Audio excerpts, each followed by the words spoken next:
Have you heard of someone called Rory Sutherland? I trained Rory Sutherland, and he wanted to be a copywriter. And whoever the ass was who was in charge of these things said, no, you've hired him as an executive, he's got to be an executive. I said, you. What happens when a marketing legend takes the stage in front of a live studio audience? In this special episode of the ActionCOACH Business Growth Podcast, we're at Sky Studios with the one and only Drayton Bird. He talks copy, curiosity, and the brutal truth about what still works in marketing today. The key to success is that's all people want, yeah? You have to make sure that what you're offering is relevant. I mean, short of telling people to f*** off, that's just about the most stupid way to run a business you can imagine. You'll hear stories that span decades, lessons that could double your response rate, and ideas that cut through the noise fast. Get ready for a raw, funny, no-fluff conversation with a man who shaped the world of marketing more than most realise. Let's do this. Who the f*** is he talking about? All selling is about understanding human nature, isn't it? If there's anyone here who wants a list of stupid mistakes, I'm your man. The Wiglets. The Wiglets! This is a great story. That wasn't planned, guys. ActionCOACH, the help you need to grow your business. The copywriting genius. Is that right? What a pack of lies. It's not a very difficult thing to do, you know. Write copy. What makes it easy? I think understanding human beings, what makes them do what they want to do or not want to do. Really? All selling is about understanding human nature, isn't it? It is, yeah. You know, but copywriting in specific, the words that you choose to use, you believe they're pretty important. I think it's incredibly important what words you use. There are some words that inspire action, some words that inspire hate. Give us an example of a word that inspires action. Now is a word that inspires action. Now, that is. It's about, I know it's so bloody obvious, but if you look at what determines success or failure in any communication, it is whatever you say or whatever you write at the very beginning. And now and new and free are probably the three most important words in the English language. Now, new and free. Yeah. But what you said before that was what you say at the start of the conversation dictates the quality of this conversation. Yeah, yeah. You have to say something right at the very beginning that appeals to human nature, and particularly to the nature of the humans you're talking to. The first thing that I wrote that I think, which I believe is still running, was for a bodybuilding product. And I seem to remember the first words at the top were "now for the first time ever." Yeah. People always think that they're missing something. And then you have to tell them what it is that they're missing. Now for the first time ever, then tell them what they're missing. Yeah. So what did you tell them in the robotic project? What I said, this is, this will build you a power-packed body in exactly 42 minutes a day, which it did. Did you do it yourself? Yeah. The funny thing is you don't need it. You don't need a device. People are comforted by the thought that this thing is going to make all the difference. If you want to get a bigger chest, I'm here to tell you. All you do is you go like that, and you count for 7 seconds. And then you go like that, and you count for 7 seconds. And then you go like that, and you count for 7 seconds. We're doing this fast now. Yeah, and then you go that, and count for 7 seconds. Okay, yeah. Count for 7 seconds. Yeah. These 7 exercises will build you a power-packed body in exactly 47 seconds a day. I feel like I'm being owned here.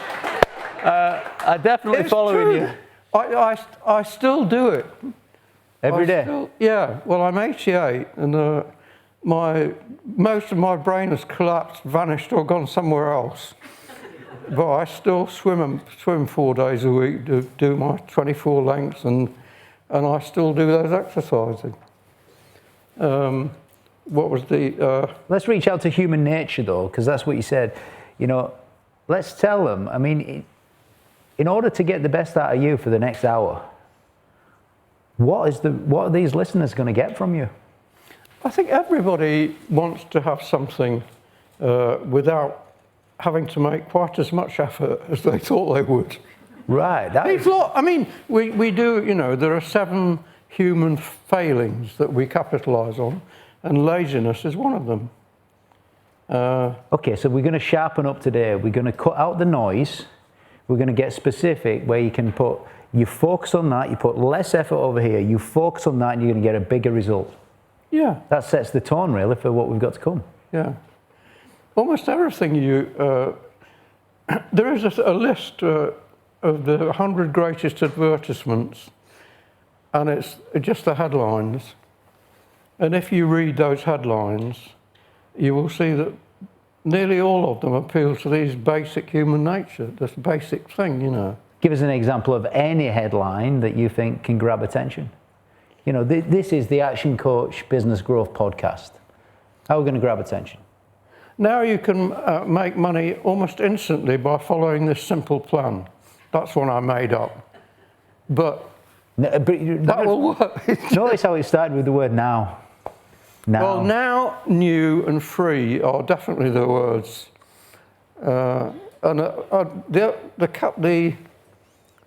Another phrase which works very well, everything is all about human nature.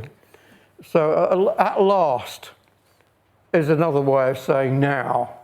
But it has the additional element that everybody, at some level of their being, is thinking, if only I could eventually get so-and-so. At last, for the first time ever. At last it's here, now, in your hands. Well, let's say, at last, for the first time ever in London. I remember I had a client, a charity client, and I found that one of the things that made a huge difference was if you put if you had ads in different towns. If you put the name of the town in the headline, up went the response. Yeah. At last. Yeah. At last in Buxton. It goes well together. I was brought up in Ashton-under-Lyne, so it wouldn't have worked. At last in Ashton-under-Lyne, everyone's fallen asleep by the time they got to Lyne. The internet. Yeah. What's the biggest mistakes that you still see to this day that marketers are making? Boastfulness. Boastfulness. Boastfulness. Ego. It's human nature for us to hope that everybody is interested in us as we are. But unfortunately, they're not. I mean, at all. Nobody gives a shit about me, unfortunately. Well, I feel like I do. Oh, yeah, you're being paid.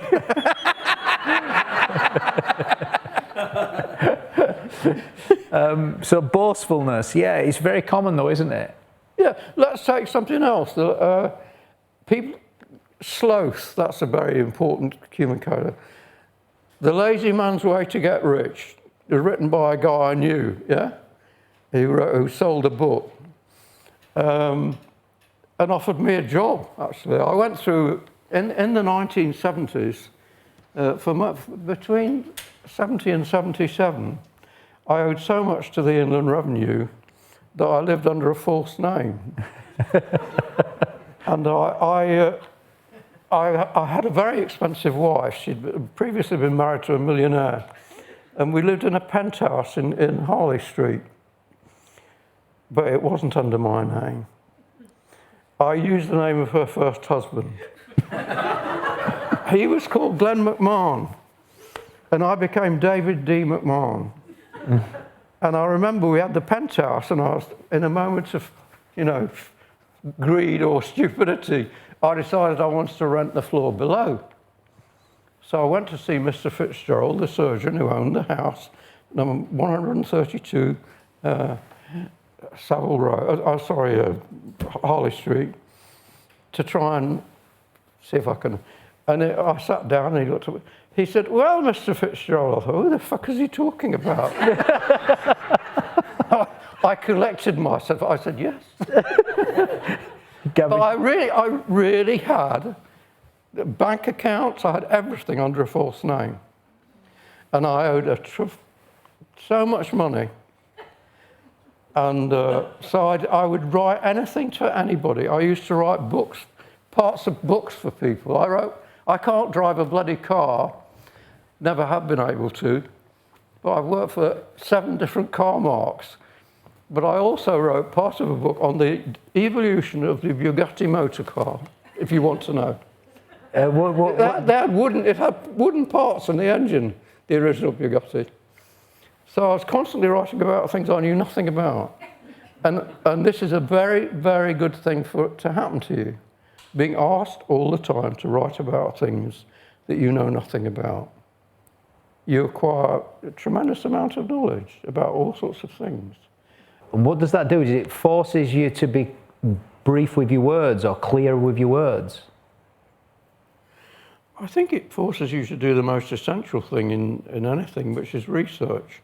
I don't care what you're trying to do. We're talking about something very simple like writing stuff or recording stuff that people will, pay attention to. It all starts with having this absolute fascination with things you don't know anything about. I'm perhaps senile now, but I still, every day, I look at all the news, everything. Always curious, I'm curious about it. I've done a lot of work in politics, but I'm not really interested in what's going on in America. But I also follow what the maniac Trump is up to. You must be curious. As soon as you said research there, I think that's a good reminder for everybody that's got marketeers in the team, because finding the solution and coming up with copy. Dare I say it, a lot of people might just jump straight in and try and come up with the final piece straight away. I think it's such a painful business having an idea, as I'm sure many of you know, that when you have an idea, it's sort of, oh, thank God I've had a bloody idea, and you're tempted to have a go. But I worked for a guy when I was much younger, who was running the hottest advertising agency in Britain at the time. It was an American company. What was his name? Joe Sacco. And he had changed one company completely through one commercial. And he did it by, they were selling a cleaning product. And he had a knight on a horse. So he had this knight on this horse, with a lance, and the knight went through the city, and he would point at things with this thing, and it would go clean, And that completely changed the market in detergent in America. Really? Yeah, because people love magic, most of you are, but I certainly often tried to clean things and found it a pain in the neck. Yeah. I mean, what are we trying to do with people? We're trying to say, you can have something you dearly want, and it's easy. So when I said, in 42 seconds a day, you can have a power pack body, blah, blah, blah. That's what you're doing. Large promise is the soul of an advertisement, said Dr. Johnson again in the 18th century. And he knew more about copy, he had no interest in it, than many copywriters do today. You offer people something they dearly want and explain to them it's going to be bloody easy. Or if it isn't going to be bloody easy, you explain to them why they should make the effort involved if it's hard. And you know why they're going to make that effort? Because they're wonderful people. You're not lazy. You're prepared to put the work in, aren't you? Have you got 35 seconds? Flattery will get you everywhere. I hope you're taking notes here, guys. Yeah. All right. I've tried that. I got married 3 times, you know, but they saw through me in no times at all. Yeah, you lived in France for a while as well, didn't you? Yeah, I've got here. If you'd like some funny stories, so my third wife, who's from Connecticut, and she knew how to spend. She knew how to spend. And at one time I had a lot of money, and it's all gone, so don't get excited. And we went to France to stay with somebody, and they took us to meet friends. And we were sitting there drinking. I'm good at that. I was brought up in a pub, you know, you have to learn. So I said, this is marvellous place, it's beautiful, look at the field, blah, blah, blah. And the owner said it's up for sale. And my wife, who was very good at buying, she said, let's buy it. And I bought it. I remember it was 94,000, blah, blah, blah. And we bought it. And we loved it. I lived there for most of the time for quite a few years. And I remember one day, I saw a lot of people going next door. And I said, and she said, what are they doing? And I, being English, I said, it's nothing to do with us. And she, being American, said, go and find out. So I went down, qu'est-ce qu'il se passe, monsieur, blah, blah, blah. C'est à bon. So the house next door was for sale. I said, the house next door is for sale. She said, oh. I said, yeah, they've got an auction. She said, I think I'll go. I've never been to an auction. I said, don't even think about it. So I used to go to London and work, and then I would come back to France every Friday, Thursday or Friday. I came back, and she said, guess what? She said, we own the house next door. Starting your own business was an exciting time, wasn't it? The good days you had, and the bad. You knew you'd have to work hard, but you did it for your future. Lately, though, you're missing out on the important things in life. Time seems to be slipping by. So make the change. Claim back your work-life balance and grow your business today. Visit actioncoach.co.uk. And I said, oh, that's amazing. I said, I'm glad you can afford it. And she said, your credit is very good. So the next thing she did, I love to swim. I still swim 4 or 5 days a week.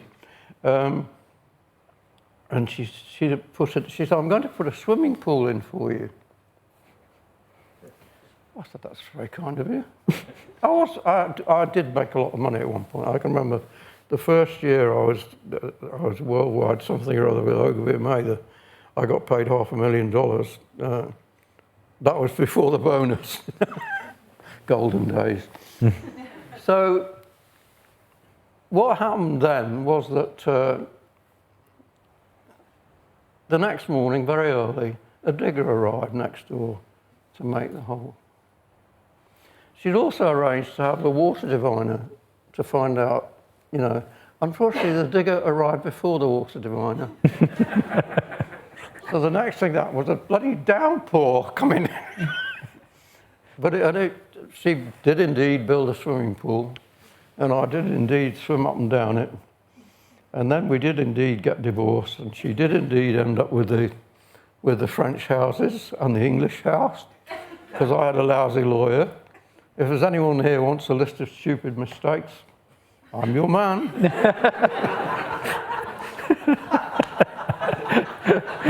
I look back on my stupidity with growing disbelief. I sort of wake up in the middle of the night going, you didn't, did you? Anyone else relate to that? It's too funny. See, we can all empathise with, that's called empathy. There was an advertising agency in America whose approach was empathy. Be empathetic, feel like your customer, and incidentally, if you want to sell anything to anyone or persuade anyone to do anything, that's what you have to do. You have to feel like your customer. Not just think like your customer, but feel like your customer. Because thinking is one thing, we think we ought to do something, but feeling we ought to do something, that is different. That is much stronger. Feelings are much stronger than logic. You know, I think I ought to do. I'm dying to do it. I want to do it. It matters to me. You know. And that's the trick. And that's why that old Power Pack body one worked, you know. I still do those exercises. It's very simple. It's just 7 seconds for each one. You don't actually need any machine or anything like that. You spoke about a few agencies. One agency is called the Ogilvy. Ogilvy agency. And there's a gentleman that founded that, David Ogilvy, yeah? David Ogilvy was a great hero of mine. And at that time, I had an agency called Trinity Harvey, Bird and Watson, which is interesting because Trinity Harvey I got rid of. Watson started his own business. And a friend of mine said, I see that THB and W is now just Bird. And it took us 5 years to become the biggest agency in our category in England. And obviously I'd read Ogilvy's book, and anyone who hasn't read Ogilvy on advertising, if you want to know about advertising, read Ogilvy on advertising. And we were the biggest direct marketing agency, and we were constantly approached by other big advertising agencies who wanted to sell to us, wanted to buy us. And one day, I saw a letter from David Ogilvy about David Ogilvy in Campaign, which is the advertising. And it was very rude about David Ogilvy. So I then wrote a letter saying, the guy who wrote this is an arsehole, more or less, slightly more respectable. And the next thing that happened was I got a phone call. And the voice at the other end said, is that you, Drayton? And I said, yes. He said, David Ogilvy here. He said, that was a very nice letter you wrote to And I turned to my secretary and I said, Ogilvy's want to buy our agency. And they did buy it. And then they made me worldwide creative director for the direct side. And I got on terribly well with David because everyone was frightened of him. And if I concealed it. I remember the first meeting I had with him was in Amsterdam, and I'm absolutely clueless about where I am or where I should go. So, of course, I went to the wrong bloody place, the wrong canal. And I realised I'd gone to the wrong place. And then I ran down to the right place, and I got in there, and there was David Ogilvy sitting on a settee. And he said, I used to use a lot of cologne, aftershave in those days. And he said, come on, sit just here. And then he said, my God, he said, is that you? He said, you smell like a horse boudoir. And I said, how do you know? And he laughed. And from that moment on, we got on very well. And then he sent me to India. He said, start the direct business in India. Who did you learn from in your career? Who really taught you a lot? A man called Graham McCorkle I worked with in the second agency I worked for in Manchester. He taught me a lot. I always remember one of his things, which is well worth remembering. And he said, be as generous as you possibly can with your free offerings. And it is true, the more you offer, the better you will do. And it generally pays. When was this? When did he say that to me? Maybe 30 years ago. Yeah, there's someone right now that's actually saying exactly the same as you, but 30 years later, offer as many offers as you can in the marketplace. But you said be as generous as possible with your free offerings. Yeah. That's a point for everyone in this room to acknowledge for their marketing team. You have to make sure that what you're offering is relevant. How do you know that it is? Well, all success depends upon studying the people you're trying to persuade. You have to find something that is going to be relevant to them. Earlier on, you said research. It starts with research. Yeah. You know, don't shortcut this. And then you've just said a point that we could skim over that I just don't want to. It's study the people that you're trying to persuade. Well, the key to success is testing.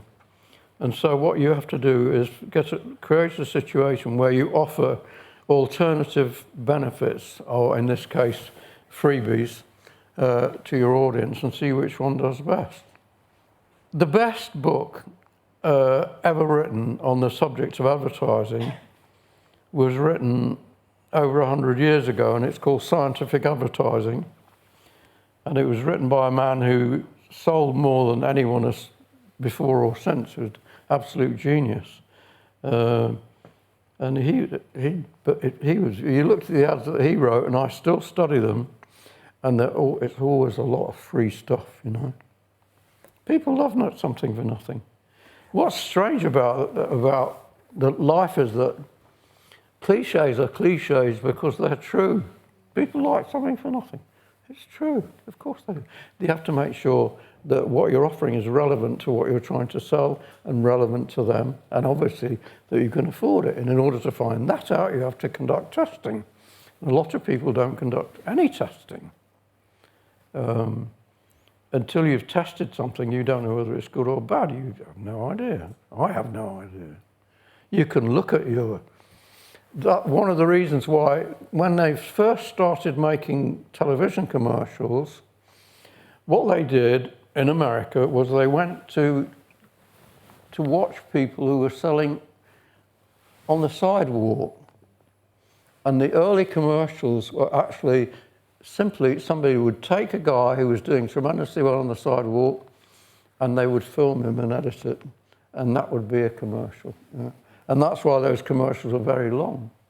But since he could keep an audience captivated in real life, yeah, he could captivate. I'm sorry, I'm not looking at you. You're very attractive, by the way. This lot are a load of rubbish. You know.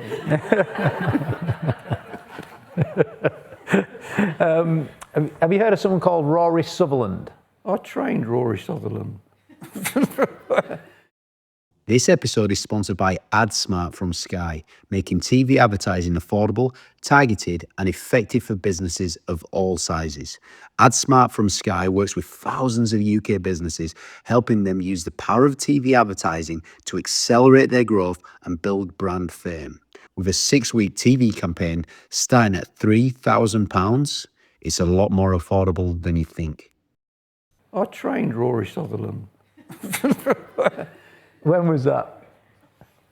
What we used to do when we had our agency in Soho Square, and we would run ads for new people. And then we would invite the 30 that seemed most likely, and they would come in, and I would give them a talk. And one year, I always looked at them to look at the bloody audience, see if they're interested, you know. Much as fascinating as I find myself, I'm going to make more money from the audience than I am from myself, because I've got no money left. But so I used to look, and I saw this guy on the third row of the 30 people there who asked 2 questions. And then there was a young man who sadly died young, but was a wonderful person I was very fond of, called Rod Wright, and he ran the agency because I couldn't run a bloody piss up in a brewery, you know. And I said, keep an eye on that chap on the third row on the right, and that was Rory Sutherland. When was that? God, I don't know, 20 odd years ago. I don't mind. Why did you say keep an eye on him? Because he asked intelligent questions. You can only find out what you want to know by looking at people and seeing what they do, yeah? You can't do it through your brilliant imagination or your genius, which you don't have, you know. So Rory came along, and he was hired as an executive, and he wanted to be a copywriter. And whoever the ass was who was in charge of these things said, no, we've hired him as an executive. He's got to be an executive. I said, fuck you. The business depends upon the people, and we have to start and think about what the people want. Yeah, it has to relate to them and their relationship to the business and what they want to do. So he became a copywriter, and then he became a creative director, and then he's very, very erudite individual. I'm very fond of him. Actually, the thing that's done a lot for me in my life is that there are many, many people that I worked with that I like. And sometimes there are one bloke who's been the most successful creative director in Asia for the last 15 years, wrote me a letter about a week ago. He said, it's taken me 42 years to write this to you. Then he wrote me this wrong thing saying how grateful he was. I should have said, send money for fuck's sake, you know.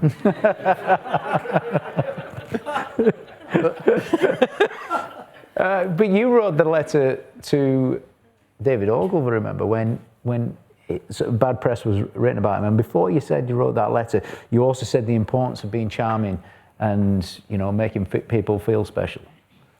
And you did that in the letter to David Ogilvy. And that worked for you for the better, didn't it?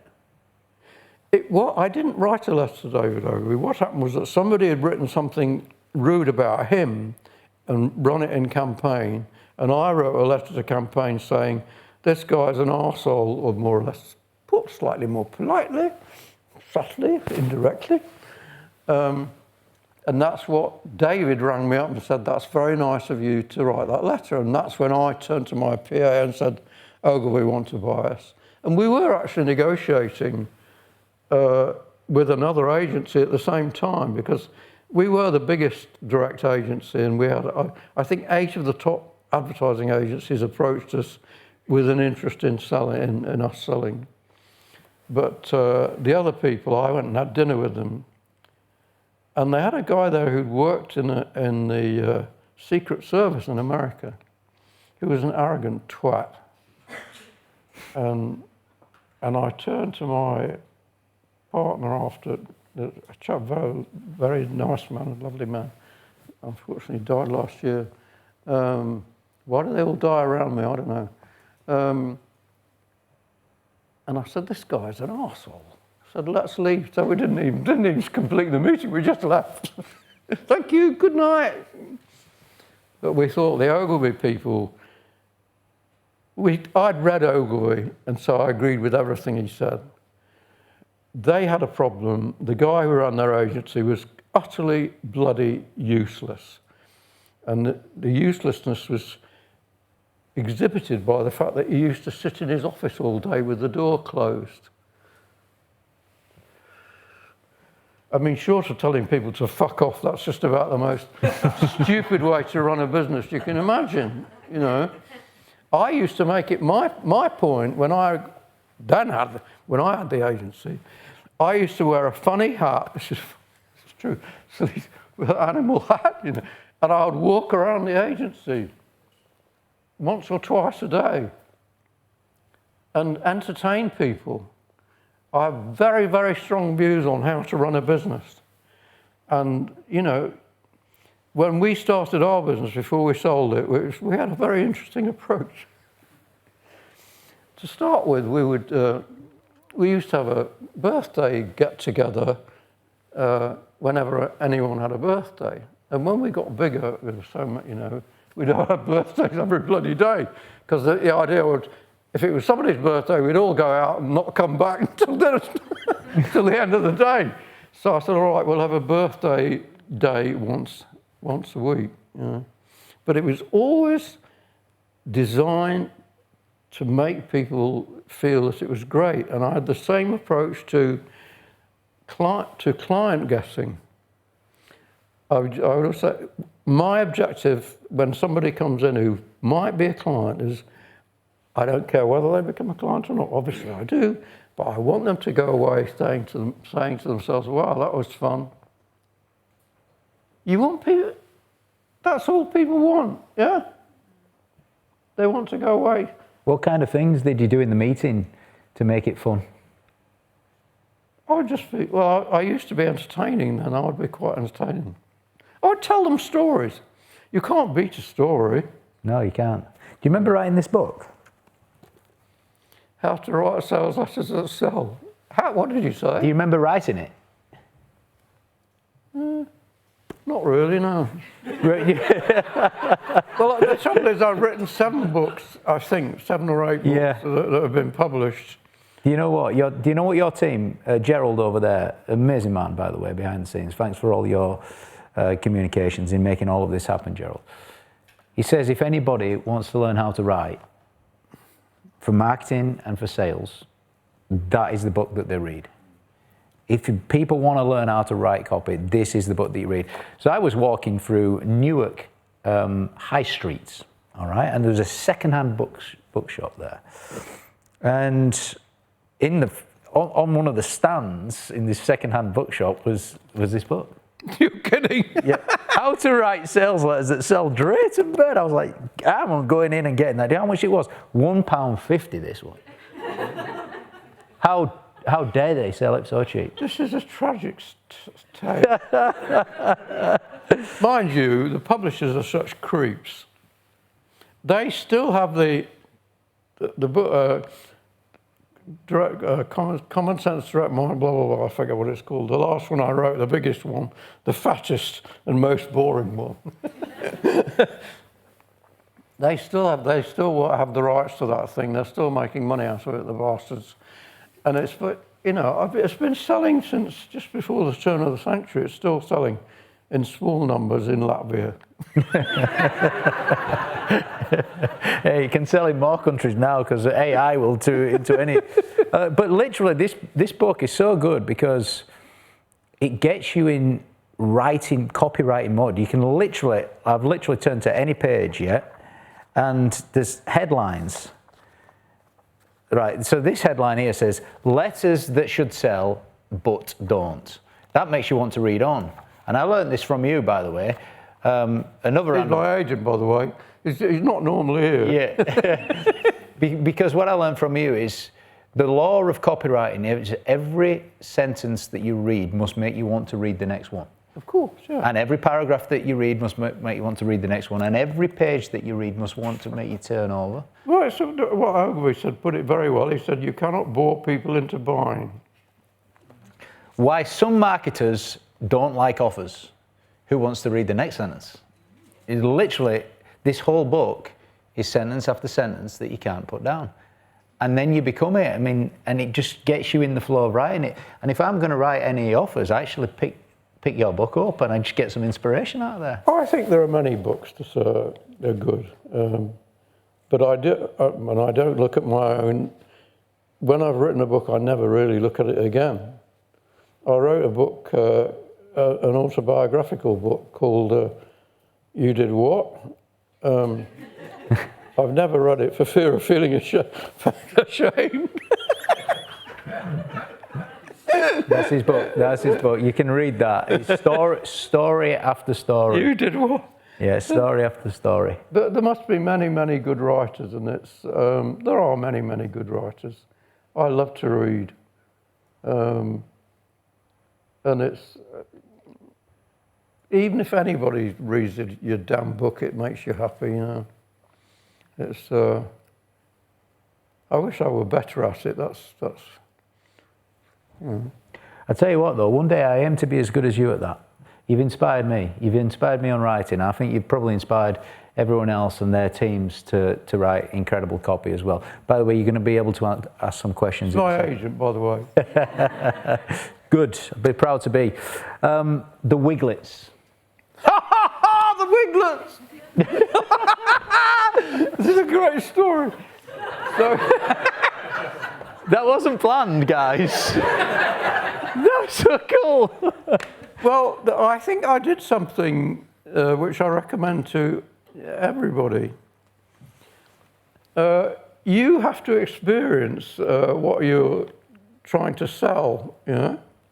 And so it's when I was very young and still making my way, I had a friend, Peter Benson, who was in the rag trade. And I did a deal with him whereby we would run an ad, but we'd share the cost and see if we could actually sell. It was all right for me being in the ad agency that could tell you exactly what to do without having done it myself, you know. So we found this at that time. There was a thing which I think in French is called a postiche. Postiche, which is a little thing which bulks up your hair. And this was the 60s, for those of you who remember. Most of you are too young, but I was there. There was a fashion for these little, a style like this, which is in now again, yeah? That look with a thing, yeah? So you had these, the postiche was the thing that you put inside the hair to make it a bit bigger, yeah? And so my friend Peter and I decided we'd try and run an advertisement. So I wrote the advertisement, and we ran it from an office which was his parents' office. I forget what they did. We didn't know, had no idea would it work or not. Yeah? And we went to the office. We used to run the ads on a Saturday. There was no post on a Sunday. And then we went in on the Monday, and we got to the door. Couldn't bloody well open the door. Huh? What's gone wrong? Dee-da. What had got wrong, it turned out, was that there was a huge pile of letters on the other side of the door, and we were rich. This is one of the many times upon which I was almost rich. Many, many times. And so we went to the hairdresser that we were dealing with, and we took all the samples, because the people were told to bring a sample of your hair, we'll do you a wiglet, yeah? And the clown that we were dealing with, somebody who worked for him, put all these hair samples right next to a window. And it was a windy day that day, and somebody opened the window, and all the little samples got mixed up. So that was the first time I failed to make a load of bloody money, but not the last. But it was very upsetting, because I thought, you know, I would have been rich. I mean, I can remember we would have made like 20 grand, which in that, you know, we're talking about the 1960s. We would have been as rich as hell. The number of times I failed to make money is almost beyond counting. But persistence alone is omnipotent. That was a saying by a great advertising man in the 1910s, I think. Persistence alone is... Actually, I'm telling the truth, it is the last line of a speech made by an American president. A nasty piece of work, not as nasty as the one they've got now, but he's a rare phenomenon, thank God. Yeah, so I tried that and failed with that. Do you like the movie Star Wars?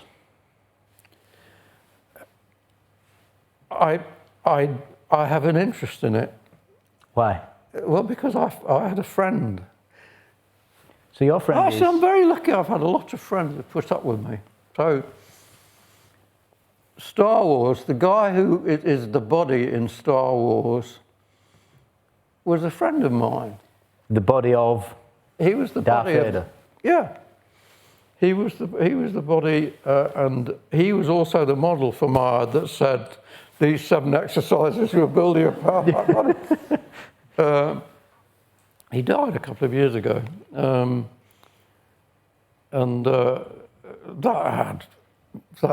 did that ad clean up. But what was really funny was that he, and I've forgotten his name for a moment, you know, I don't... Darth Vader? No, I was trying to remember his real name. He was a lad from Somerset, and he could never understand why they didn't use his voice. Because he's broad Somerset, you know, he can help. Actually, that's Lancashire. Or Cheshire, or Yorkshire, if you like. Yorkshire, yeah. Lancashire. Your Lancashire. What's his name? David Prowse. David Prowse. Green Cross Coat. Dave Prowse. He was a lovely man. I liked him a lot. He was also the Green Cross man. But he couldn't understand that his voice was not right for Darth Vader. Unbelievable. You know, I think I'm stupid, but I must admit he was won he won the race there. You know. Can we make sure we've got these microphones, because there's going to be some questions that we want to get out. Put your hand up now if you want to ask any questions. We've got Matt over here, if we can get first one to Matt. Any other hands going up so I know where to go next? Oh, next door to Matt. All right, first two questions from over there. Drayton, great to meet you. I was talking to you in the break and just saying that I started my career as a young marketer doing direct marketing, and Drayton Bird was the man. He was the god of copywriting. This is my agent, by the way. We're all your agents. Of course, so now everybody thinks they are a copywriter. And why is that? Because they can go to ChatGPT and put something in, and they can get some kind of copy out of ChatGPT. What do you think machines cannot replicate? I've been following this, the whole thing about it, automated, blah, blah, blah. And I formed an opinion at a very early time, and I haven't changed it. And I'm amazed that nobody else has said it, to be honest. Human beings do things for emotional reasons. Then they rationalise them, yeah. The automated stuff does not contain and cannot contain, as far as I can make out, the quality that makes the difference in everything in our lives, and that is emotion. I read a lot of this copy and I think, yeah, it's got everything but not emotion. You know, we do things for emotional reasons. Then we rationalise, you know, we give ourselves a reason for why we came up with that thought. Yeah. Yes, down here, please. Hi. I would like to know what your most timeless copywriting tip is. If you had to give one tip that's really stood the test of time, what would it be? I really think you should never forget the statement made by God knows who, which is that it's salesmanship in print. It was what they used to say.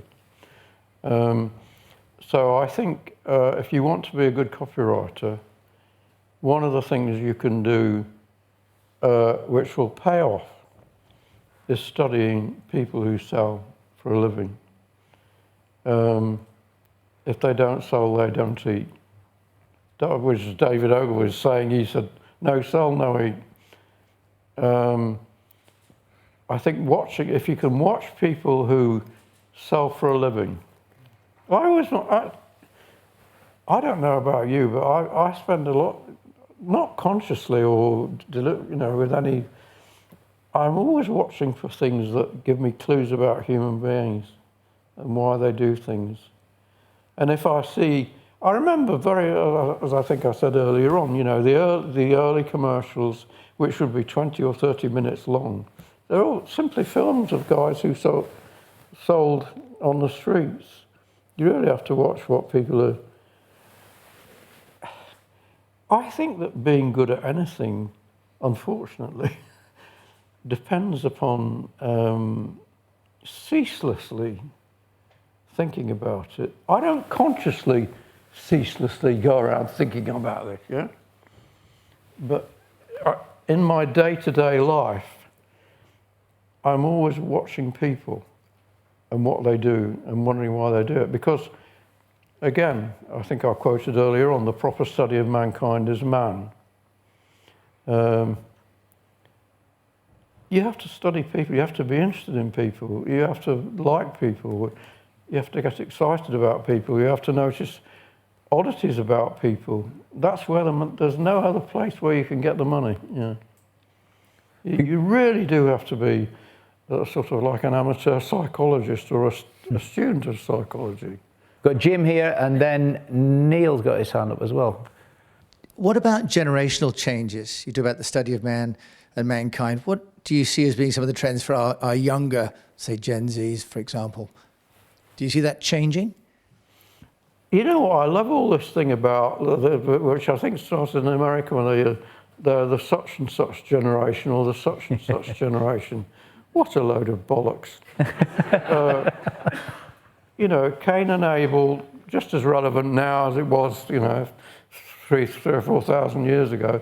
Human nature doesn't change. Human behaviour does change as a result of fashion. And that's, I mean, I gave the example of my Wiglets, but there are many things to do with fashion that affect what you say and how you sell. But human nature doesn't change. People want to be loved. People are frightened. People get angry.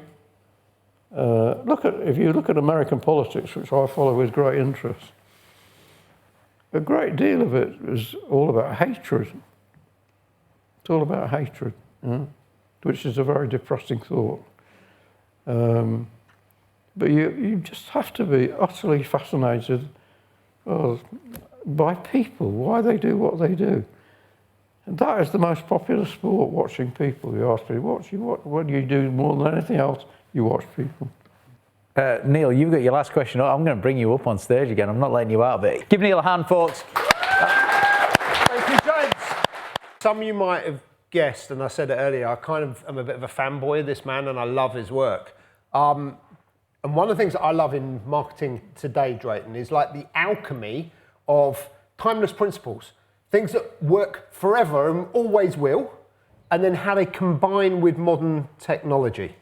Now, there's all this talk of 10,000 hours, and I reckon in your career, you're closer to 150,000 hours.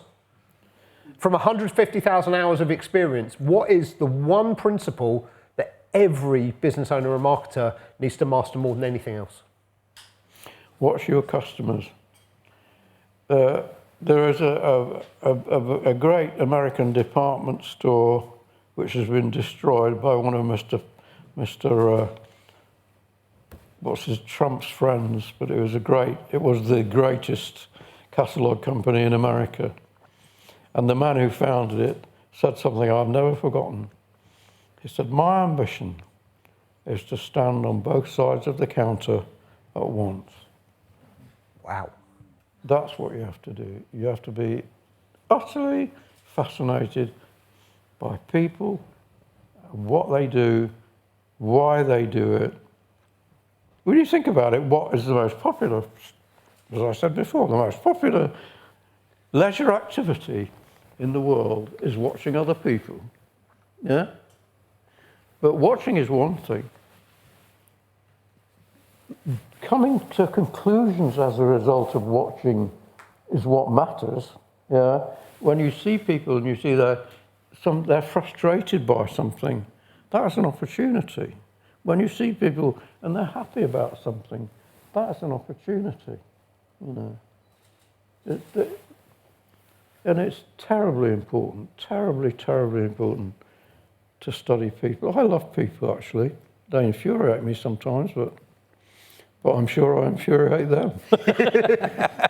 I think just a supplemental question to that. One of my favourite headlines of yours, this is genius, by the way, the American Express card is not for everyone. If you get a letter that says that, you can go, I hope it's for me. And it's not my line, actually. But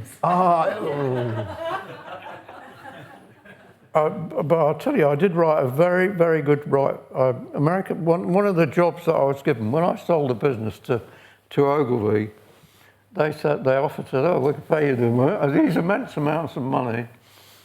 And I thought, in exchange for what? And they said, well, first of all, you have to go around the world to all our agencies and find good people and see what you can do to make them happy and blah, blah, blah, blah, blah. Secondly, everywhere you go, you've got to go and do a talk to the clients and make friends with them. I'll tell you something about it. I'm going to Thailand for a meeting later on in this year. And I remember going to Thailand, and the guy who ran Thailand, he used to give American Express cards to all his girlfriends. And any time anyone upset him, he would take her off the list. But the best thing I wrote, I think, for them was, it began, have you ever paid a little extra for a better seat at the theatre? Have you ever, I asked 3 questions, and that worked like a bloody charm, you know. Because if you can, your job is to, well, I always used to say, your job is to get people nodding and keep them nodding all the way to the order form. Yeah? That's what you're there for. Yeah?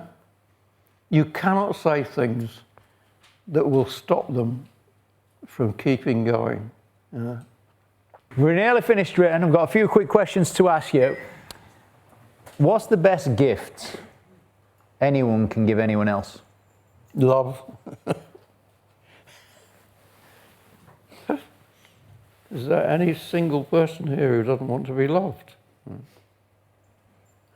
And I think in a commercial sense, the closest you can get to that is really studying what they want and trying to give it to them. Yeah.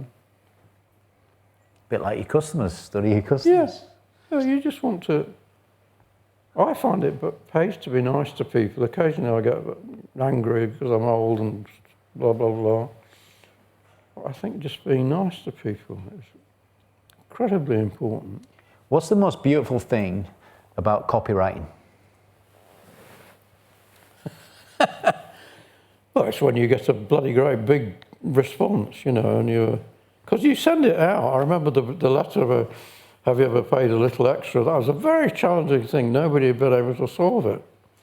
And so everybody likes to feel they've done a good job, don't they? You know, I worry about it. I always used to remember the first time I did a speech, and I am by nature very shy, and I'd realised that in order to succeed, one had to not only to be able to write, but also to speak.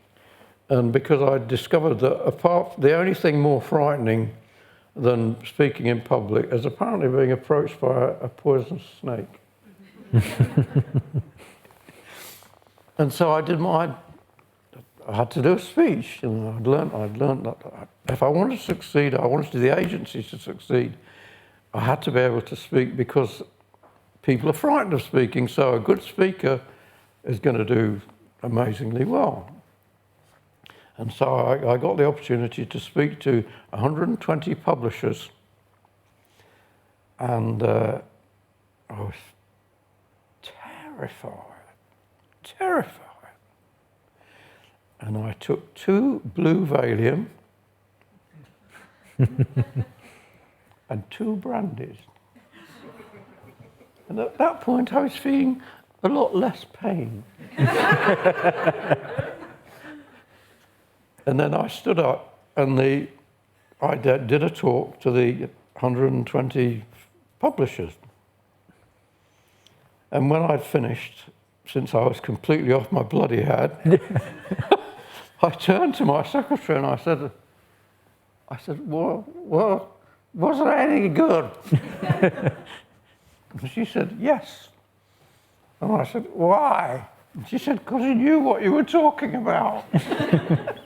That pays a lot of dividends. If you know what you're talking about, you don't have to be funny, you don't have to be clever, you just have to tell people something that they didn't know, that you do know, and that will make them more successful. That's as simple as that. Because you know what happens. I may say things that you think are intelligent, but you'll forget most of them. You only have to write down 3 things that you think you ought to do. Only 3. And you're bound to do better, because how often do you think that in the next day you're going to do something better than you did the day before? Not very often. Yeah? Very, very important.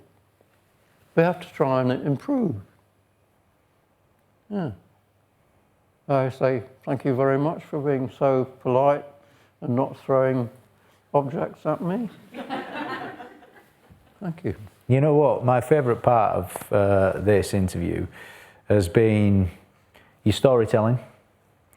I've just felt like a real spectator, just enjoying the moment with you. But there's been tremendous lessons that's usable for everyone in marketing here as well. Like we've just kicked AI's ass by empowering human beings, because we can connect with people on an emotional level, number one. Number two, research and studying human behavior and what makes your customers tick. You've really put that to the forefront. By the way, the bloke at the back there, he's very good. I've learned a lot from him. Oh yeah, you've got him coming up next. That's He's terrific. If you want to know how to sell, he's forgotten more than I'll ever bloody know. Drayton, what's been your favourite part of this interview? Oh, the end is that when nobody's thrown things at you and No Rotten Tomatoes. Well, I mean, it's my absolute definite major motivator has always been fear of failure. So when I came here, I was somewhat distraught. The thing is, I'm bloody old, I'm forgetful. And I think, am I going to forget something? Am I going to say the wrong thing? And so on and so on. It's a great relief to me that you haven't thrown anything at me. Or if you have, you missed. Ladies and gentlemen, the amazing Drayton Bird. Thank you very much. Yes, there you go. Thank you very much. Thank you very much indeed.